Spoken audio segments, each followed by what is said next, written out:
7/11/2K23 রাত 2:27 সেই মানুষগুলা কখনো বুঝবে না একাকিত্ব কি জিনিস, নিদ্রাহীন রাত কতটা ভয়ঙ্কর।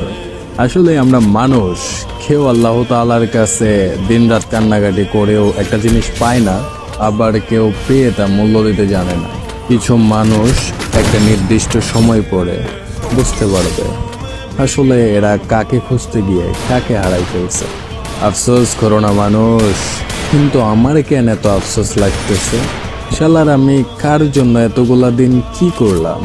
কিন্তু আজ আমি বলবো, তুমি বোঝনি আমাকে, বোঝনি আমার ভালোবাসা, বোঝনি আমার গুরুত্ব, বোঝনি আমার যত্নে করা কেয়ারে। তুমি কখনো দেখতে চাওনি আমার মনের মধ্যে তোমার জন্য কতটা ভালোবাসা জমেছিল। তবুও দিন শেষে বলবো, ভালো থাকুক তারা। একটা সময় মুখের ওপর লাথি দিয়ে লাইফ থেকে চলে গেছে যারা। ধন্যবাদ।